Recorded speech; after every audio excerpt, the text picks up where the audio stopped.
Hello everyone, welcome back to seven learners. My name is Gufrana Asmat और आज है 27 अक्टूबर 2021। तो चलिए जल्दी से देखते हैं prelims pointers daily newspaper analysis में आज के लिए हमारे पास कौन कौन से इम्पॉर्टेंट टॉपिक्स हैं। तो पहला टॉपिक जो है वो स्टार का लाइफ साइकिल था, स्टार के बारे में। ओके, तो ऐसा एक फिनोमिना ऑब्जर्व किया गया था कि वाइट ड्वार्फ जो है वो अपना ब्राइटनेस लूज़ कर रहा है 30 मिनट्स में ही, जिसको नॉर्मली ये चीज़ होने में several days to months of time लगता है, but it was happening in 30 minutes का टाइम पीरियड में।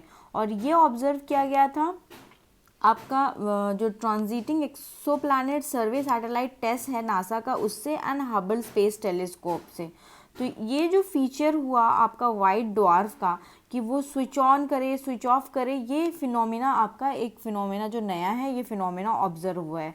तो मे बी अभी आपको मैं क्या बोल रही हूँ ये समझ में नहीं आ रहा होगा, वाइट ड्वार्फ क्या होता है क्या, तो मैं आपको ये पूरा प्रोसेस समझाती हूँ। देखिए, इनिशियली क्या होता है कि सबसे पहले नेबुला होता है। नेबुला कुछ नहीं बट क्लाउड ऑफ गैस होता है, मोस्टली आपका हाइड्रोजन, हीलियम, डस्ट, और बहुत ज़्यादा डस्ट जो है आपका यहाँ पे एक्यूमुलेट होना स्टार्ट होता है। इसको जनरली बर्थ प्लेस बोलते हैं स्टार का, नेबुला को। ओके, तो बहुत ज़्यादा डस्ट यहाँ पे आपका आने लगता है। ठीक है, तो इसके बाद वाला जो फेज़ होता है उसको प्रोटोस्टार बोलते हैं। एक प्रोटोस्टार जो है कि स्टार के जैसा दिखता है, लेकिन इसका जो कोर होता है ना दोस्तों, इसका जो कोर होता है वो उतना गर्म नहीं होता है। It's not that hot enough for nuclear fusion to take place. अब न्यूक्लियर फ्यूजन क्या होता है? न्यूक्लियर फ्यूजन मतलब the fusion of 2 hydrogen atoms into a helium atom with the liberation of huge amount of energy. अगर आपका 2 hydrogen atom fuse होगा एक helium atom में, तो बहुत सारा एनर्जी रिलीज़ होता है, तो इसको आपका फ्यूजन रिएक्शन बोलते हैं। तो ये जो प्रोटोस्टार का फेज़ होता है, यहाँ पे आपका जो कोर होता है वो उतना गर्म नहीं होता है कि वो न्यूक्लियर फ्यूजन रिएक्शन करे। न्यूक्लियर फ्यूजन आपका तभी होता है जब इनिशियल टेम्परेचर बहुत ज़्यादा वेरी हाई, बहुत ज़्यादा होता है। ओके, जैसे कि आप बोल सकते हैं फ्यू मिलियन डिग्री सेल्सियस। ठीक है, तो that is why it is hard to achieve and control. इसको न्यूक्लियर फ्यूजन को बहुत डिफ़िकल्ट होता है इस चीज़ को कंट्रोल करना। तो प्रोटोस्टार जो होता है जनरली आपका डस्ट से सराउंडेड होता है, जो लाइट को ब्लॉक करके रखता है, दैट दे एमिट। ओके, बहुत ज़्यादा डस्ट होता है, मैंने आपको स्टार्ट में ही बताया, इसीलिए इसको बहुत डिफ़िकल्ट होता है ऑब्जर्व करना। ओके, विजिबल स्पेक्ट्रम में इसको देखना थोड़ा डिफ़िकल्ट हो जाता है। ओके, अब हम सीक्वेंस ऑफ स्टार्स देखेंगे। तो स्टार्स के सीक्वेंस में या तो वो नेक्स्ट ये स्मॉल स्टार बनेगा या फिर वो लार्ज स्टार बनेगा। ये डिपेंड करता है कि कितना, मैंने आपको बताया था यहाँ पे डस्ट पार्टिकल्स एंड ऑल कितना आपका एक्यूमुलेट हुआ है, कितना बड़ा था उसके हिसाब से। ठीक है, अभी स्मॉल स्टार और लार्ज स्टार है। अगर ये स्मॉल स्टार है तो ये रेड जायंट में कन्वर्ट होगा, और ये लार्ज स्टार है तो ये रेड सुपर जायंट में कन्वर्ट होगा। अब रेड जायंट या फिर रेड सुपर जायंट क्या होता है? सबसे पहले रेड जायंट तभी फॉर्म होता है जब star will run out of hydrogen at its core. उसका जो अपने कोर वाला जो एरिया है, कोर वाले एरिया का हाइड्रोजन खत्म हो जाएगा। ओके, और वो क्या करेगा? It will start fusing hydrogen into helium just outside the core. अपने कोर के आउटसाइड में वो आपका फ्यूजन स्टार्ट कर देगा, releasing energy and expanding the star. तो वैसे आपका बनेगा रेड जायंट। ओके, तो देखिए यहाँ पे लिखा हुआ है red giants are hot enough to turn the helium at their core into heavy elements like carbon. अब देखिए हमारे, आप देखते हैं ना कि हमारे अर्थ में कार्बन है, या फिर आप वीनस के बारे में पढ़ते होंगे, वहाँ पे कार्बन है।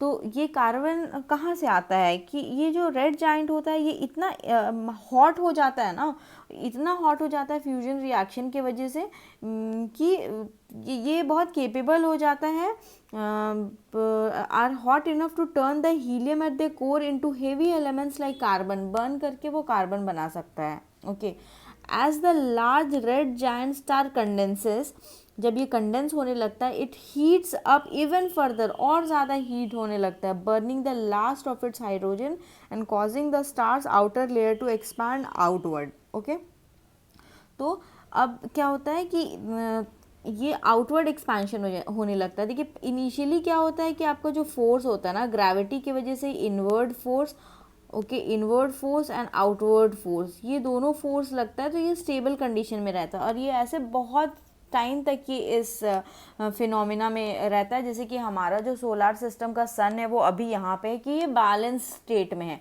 लेकिन एक वक्त आएगा कि इसका जो आपका इंटरनल फोर्स है, ये फोर्स आपका हट जाएगा। ये फोर्स जब आपका हट जाएगा तो ऑब्वियसली इसका एक्सपेंशन स्टार्ट होगा।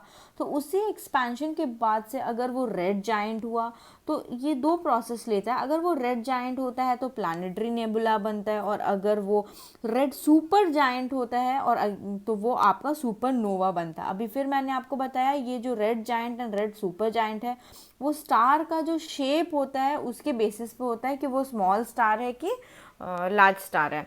उसके बाद आप देखिए प्लानिटरी नेबुला के बारे में कि प्लानिटरी नेबुला क्या होता है। प्लानिटरी नेबुला कुछ नहीं दोस्तों, it is an outer layer of gas and dust, ठीक है, that are lost when the star changes from a red giant to white dwarf. जब आपका स्टार चेंज करेगा red giant to white dwarf तो planetary nebula होता है, एक outer layer of gas होता है दैट इज लॉस्ट। ओके, तो ये आपका प्लानिटरी नेबुला होता है। ये normally end of its life time होता है आपका स्टार का। तो बिल्कुल भी उसका फ्यूल ख़त्म हो गया ना तो स्टार कोलैप्स हो जाता है, ओके, ग्रेविटी के इन्फ्लुएंस में, और जो आउटर लेयर होता है वो पूरे स्पेस में फैल जाता है into the vastness of space. Okay, उसके बाद फिर नेक्स्ट क्या होता है कि जो स्टार का रिमेन्स होता है उसके पास तो अब कोई फ्यूल बचा नहीं है। They consist of degenerate matter with a very high density. उसके बाद वो वाइट डॉर्फ में बन जाता है क्योंकि अब तो उसके पास कुछ भी नहीं है, एंड फिर कुछ सालों के बाद ये जो वाइट डॉर्फ होता है ये ब्लैक डॉर्फ में कन्वर्ट हो जाता है। तो ये आपका ये वाला प्रोसेस हुआ। अब नीचे हम देखते हैं, जैसे हमने बताया कि बहुत ज़्यादा एक्सप्लोशन हुआ, वो सुपरनोवा बन गया। अब सुपरनोवा से वो दो चीज़ बन सकता है, या तो वो न्यूट्रॉन स्टार बन सकता है या ब्लैक होल बन सकता है। अब ये कैसे होगा, देखिए अगर इसकी मास बहुत ज़्यादा है ना दोस्तों, बहुत बहुत ज़्यादा मास है, ओके, क्योंकि देखिए सुपरनोवा में आपका स्टार का एक्सप्लोजिव डेथ हो चुका है, ओके, स्टार का एक्सप्लोजिव डेथ हो चुका है आपका। तो अगर इसका मास बहुत ज़्यादा होगा तो ये आपका ब्लैक होल में कन्वर्ट हो जाता है, और अगर इसका मास थोड़ा सा मतलब ठीक ठाक होगा तो वो न्यूट्रॉन स्टार्स में बन जाता है। ओके, तो न्यूट्रॉन स्टार्स भी बहुत डेंस होते हैं, ठीक है, इसका जो मास होता है it is like 3 times the sun. Okay, तो अगर मास बहुत ज़्यादा हुआ तो gravity will be so strong and it will shrink further to become a black hole. तो ये तो या न्यूट्रॉन स्टार या फिर ब्लैक होल पे बनेगा, ये इसकी मास पे डिपेंड करती है। The mass is significantly greater, the gravity will be so strong that the neutron star will shrink further to become a black hole. तो ये इसका पूरा प्रोसेस होता है। आपको पता होना चाहिए कि कैसे नेबुला फिर प्रोटोस्टार होता है, फिर प्रोटोस्टार से वो स्मॉल स्टार या फिर लार्ज स्टार में बनता है, फिर वो रेड जाइंट या फिर रेड सुपर जाइंट बनेगा। उसके बाद या तो वो प्लानिटरी नेबुला होगा या फिर वो सुपरनोवा होगा। अगर वो प्लानिटरी नेबुला है तो वो वाइट डॉर्फ, उसके बाद ब्लैक डॉर्फ बनेगा। अगर वो सुपरनोवा है तो मास के बेसिस पे या तो वो न्यूट्रॉन स्टार या फिर ब्लैक होल बनेगा। तो ये पूरा लाइफ साइकिल ऑफ स्टार होता है, जो आपको ये वाला इसका पूरा सीक्वेंस पता होना चाहिए कि किस के बाद क्या होता है। सुपरनोवा के बाद न्यूट्रॉन स्टार होता है, प्लानिटरी नेबुला के बाद वाइट डॉर्फ होता है। तो ये चीज़ आपको ध्यान रखना है। तो जैसे मैंने आपको बताया कि हबल स्पेस टेलीस्कोप और जो टेस है they have identified several white dwarf over the years, ठीक है, उनमें उनको पता चला कि ये जो वाइट डॉर्फ है ये कभी कभी चमक रहे थे, switch on and of feature ले रहे थे। तो इसको समझा गया, तो इसको जब समझा गया तो ये पता चला कि जो एक वाइट डॉर्फ है एक ऑर्बिट में रहता है। उस ऑर्बिट में वो क्या करता है कि वो जो दूसरा सेलेशियल ऑब्जेक्ट है आपका वहाँ पे जिसको वो ऑर्बिट कर रहा है, वो time and now and then वो क्या करता है उससे फीड करना स्टार्ट कर लेता है। मतलब आपका क्या होता है कि वो उसका एनर्जी लेना स्टार्ट कर देता है। तो वो कभी आपको ऑन लगेगा, कभी आपको ऑफ लगेगा। The donor star orbit around the white dwarf, ठीक है, feeding the accretion disk. The accretion disk material slowly sinks closer the white dwarf. It generally becomes brighter. It is known as that in some system the donor star stop feeding the disk. तो ऐसे आपको on and of चलता है। अभी test क्या है जिसने absorb किया है, तो इस फिनोमेना को टेस्ट से ऑब्जर्व किया हुआ है। टेस्ट एक स्पेस टेलीस्कोप है, ओके। ये नासा का एक्सप्लोरर प्रोग्राम, नासा का एक आपका आप ये स्पेस टेलीस्कोप नासा का है, ठीक है। पहला जो प्राइमरी मिशन था टेस्ट का, उसका ये मिशन था कि ये सर्वे करे brighter stars near the Earth for transmitting exoplanets के लिए, ठीक है। और जो है ये टेस्ट बहुत सारा आपका कैमराज यूज़ करता है, वाइड फील्ड कैमरा, ताकि वो ऑल स्काई सर्वे कर सके। It will scan nearby stars for exoplanets. तो ये जो टेस्ट एंड हबल का स्पेस टेलीस्कोप है, वहीं से आपको स्विच ऑन एंड ऑफ मिला। स्विच ऑन एंड ऑफ आप समझ रहे ना दोस्तों। अभी वो डॉर्फ है, अगर इसको थोड़ा सा एनर्जी चाहिए तो वो जो ऑर्बिट में बाकी ऑब्जेक्ट्स हैं उसका किसी को वो लेने का कोशिश करेगा, एंड जब उसका काम खत्म हो जाएगा वो छोड़ देगा, तो उस वक्त ये थोड़ा ब्राइट लगेगा। तो ये ऑन एंड ऑफ ऐसे होते रहता है। ओके, चलिए फिर नेक्स्ट आर्टिकल की तरफ चलते हैं। WMO report on CO2 emissions, okay. तो WMO जो है ये एक ऑर्गेनाइजेशन है, ये एक स्पेशलाइज्ड एजेंसी है यूनाइटेड नेशंस की, ओके। ये जो एजेंसी है ये आपकी वेदर के लिए, जिसको मेट्रोलॉजी बोलते हैं, climatology, climate and hydrology, water से रिलेटेड जितना भी geophysical science, oceanography and chemistry, हर चीज़ के बारे में ये वाला जो स्पेशलाइज्ड एजेंसी WMO है यूनाइटेड नेशन का, ये काम करता है। तो WMO से पहले भी एक ऑर्गेनाइजेशन थी, इसकी जो प्रेडिसेसर ऑर्गेनाइजेशन है उसको IMO बोलते हैं, international meteorological organisation, okay.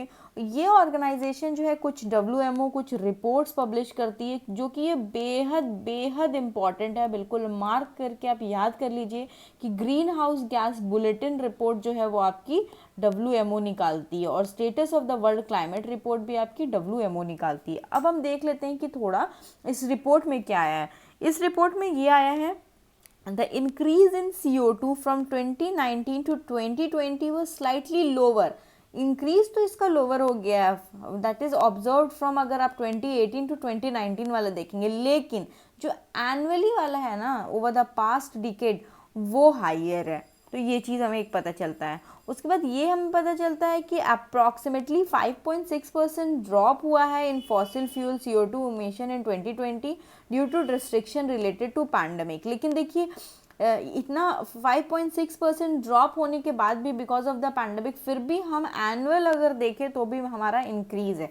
But अगर हम इसको ऑब्जर्व करें आपका the increase in CO2 from 2019-22, तो ये तो आपका स्लाइटली लोअर है, ओके। मीथेन के लिए जो है आपका 2019 to 2020 was higher than observe from 2018 to 19। Methane higher है, also higher than the average annual growth rate over the past decade। Methane दोनों में हाइयर है, एनुअल ग्रोथ रेट भी उसका हाइयर है और पास्ट वाले से आप अगर उसको कंपेयर करें तो भी। नाइट्रस ऑक्साइड इंक्रीज हाइयर है also than the average annual growth rate over the past 10 years, okay. तो ये आपका ये पता चला है रफली। जो आपका कार्बन डाइऑक्साइड होता है ना जो ह्यूमन एमिट करते हैं, तो उसमें ऐसे बोलते हैं कि हाफ जो है अभी भी एटमॉस्फेयर में है, और क्योंकि अदर हाफ का क्या हुआ आपको जैसे पता है कि ओशियन एंड लैंड इकोसिस्टम ये उस चीज़ को अब्जॉर्ब कर लेती है, तो हाफ आपका ये लोग अब्जॉर्ब कर चुके हैं। तो ये कुछ फैक्ट्स आपके इस रिपोर्ट में आए थे जो कि आप अपने मेंस आंसर राइटिंग में कोट कर सकते हैं। नेक्स्ट जो आर्टिकल था वो एक स्पीशीज़ के बारे में था। इसका नाम है ट्रिग्नोपेट्रस कोरोना। हाँ, आप सही सोच रहे हैं, इसका नाम जो है ये अभी जो हमारा रीसेंट पैंडमिक चल रहा है कोविड कोरोना, उसके नाम पे दिया गया है। ये जो है आपका सुलोवेसी आइलैंड है इंडोनेशिया का, उस आइलैंड पे ये पाया गया है। और ये बीटल्स की एक स्पीशीज़ होती है, 28 न्यू स्पीशीज़ पाया गया, ये कोई नई बात नहीं है, मिलती रहती। लेकिन ऐसा भी नहीं है कि ये फर्स्ट टाइम है कि किसी एक स्पीशीज़ का नाम जो है वो आपका कोविड-19 इस कोरोना के ऊपर भी रखा हुआ है। इससे पहले भी कुछ स्पीशीज़ आई थी, उनका भी नाम रखा गया था इसके बेसिस पे, okay.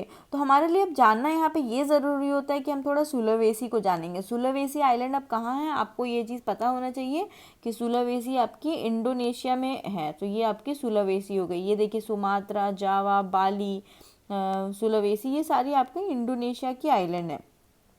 It is one of the 4 greater Sunda islands of Indonesia, ठीक है। It is a curiously shaped island with 4 distinct peninsulas that form 3 major gulf, 3 major gulf form करती है, देखिए आपको दिख रहा होगा 3 मेजर गल्फ। इसमें तोमिनी गल्फ होता है, नॉर्थ ईस्ट में ये सबसे ज़्यादा बड़ा है, टोलो एंड बोन। तो टोमिनी, टोलो एंड बोन, ये तीनों आपको गल्फ के नाम याद होने चाहिए, ठीक है।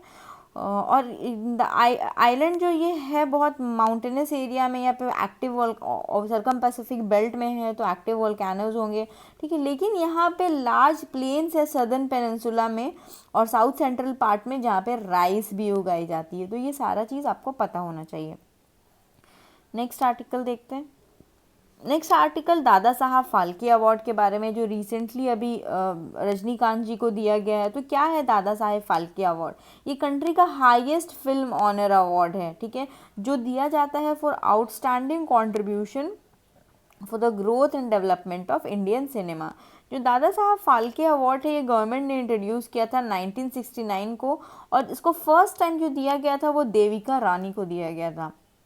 She was the first lady of Indian cinema, okay. Dada Saheb Phalke जो थे, इन्होंने डायरेक्ट किया था इंडिया का फर्स्ट फीचर फिल्म जिसका नाम था राजा हरिश्चंद्र 1913 में, इसलिए इनको फादर ऑफ इंडियन सिनेमा भी बोलते हैं। और ये अब जो 51st दादा साहब फाल्के अवार्ड है, अभी रिसेंटली ये रजनीकांत जी को दिया गया है।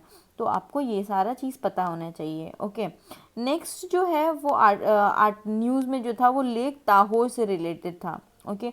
तो अब हम लेक ताहोर का लोकेशन देख लेते हैं। लेक ताहोर जो यूएस का जो लार्जेस्ट अल्पाइन लेक है नॉर्थ अमेरिका में, ओके। नॉर्थ अमेरिका का ही ये लार्जेस्ट अल्पाइन लेक है, नॉट जस्ट यूएसए, ओके। तो अब अल्पाइन लेक क्या होता है आप सोच रहे होंगे, जो कुछ नहीं, ये सिंपल लेक्स ही होते हैं लेकिन जो बहुत हाई एल्टीट्यूड्स में होते हैं ना, अल्पाइन, इसलिए इसको अल्पाइन लेक बोलते हैं। और ये सेकेंड डीपेस्ट लेक है यूएस का, ओके। तो सबसे बड़ा कौन सा डीपेस्ट लेक है यूएसए का? तो ये क्रेटर लेक जो है यूएसए का, in Oregon is the deepest lake in आपका यूएसए। तो ये लेक ताहोए का लोकेशन आपको पता होना चाहिए, ओके। नाउ नेक्स्ट जो है आपका, तो वो आर्टिकल था डाइसकैलकुलिया के बारे में, कि डाइसकैलकुलिया क्या होता है। अभी देखिए ऐसे बहुत सारा चीज़ होता है, डाइसकैलकुलिया, डायलेक्सिया, डाइसग्राफिया, तो ये सारा चीज़ क्या होता है? तो अभी अभी ऐसे पता चला है कि जो 6% स्कूल एज बच्चे हैं ना, उनको डाइसकैलकुलिया का प्रॉब्लम है। अभी देखिए डाइसकैलकुलिया, यहाँ पे कैलकूल आ रहा है आपका, मतलब कैलकुलेशन, ये मैथ से रिलेटेड है। तो ये आपका न्यूज़ ये था कि ये एक स्पेसिफिक लर्निंग डिसऑर्डर होता है जो 6% स्कूल एज चिल्ड्रन जिसमें इफेक्ट हो सकते हैं। डाइसकैलकुलिया मैंने आपको बताया एक लर्निंग डिसेबिलिटी, और कैलकुलिया से कैलकुलेशन आपको पता चल जाएगा विथ मैथ्स, ओके।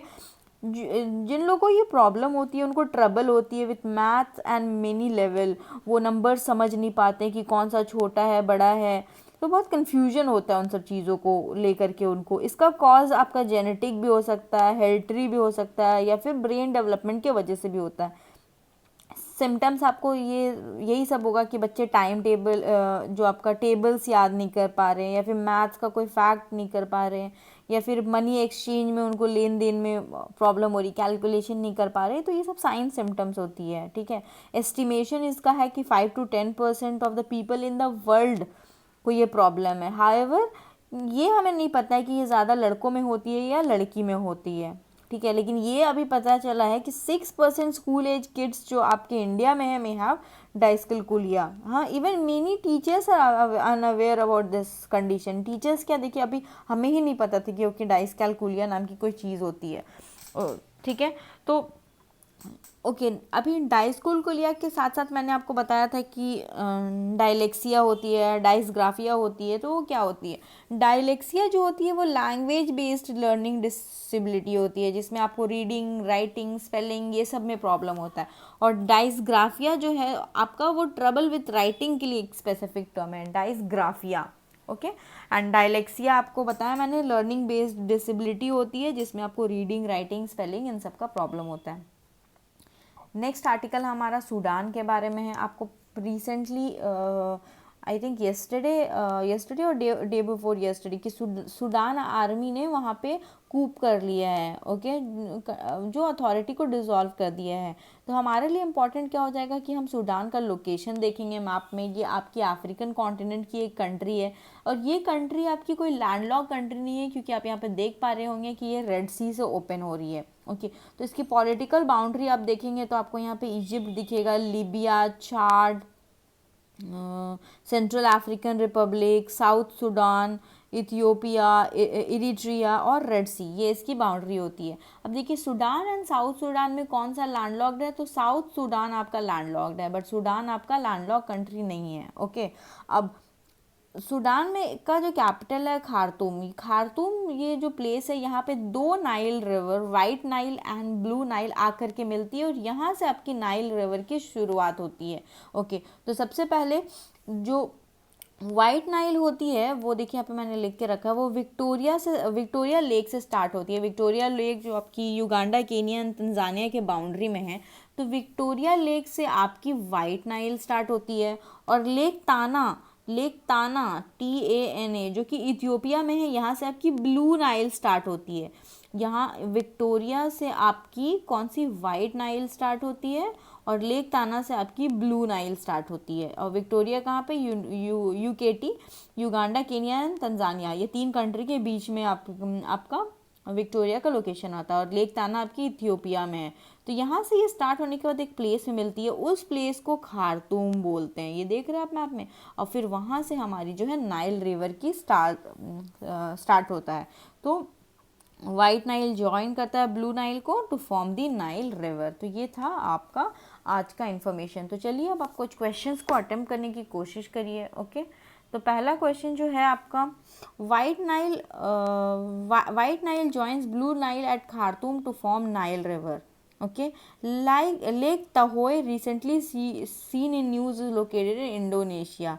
आपका Trignopterus corona recently discovered corona variant है ये यूके का। टेस्ट जो है वो टेलीस्कोप है यूरोप का explorer programme design to search for exoplanets using transit method. और ग्रीन हाउस गैस बुलेटिन जो है वो WMO रिलीज़ करती है। तो अब अटेम्प्ट करिए।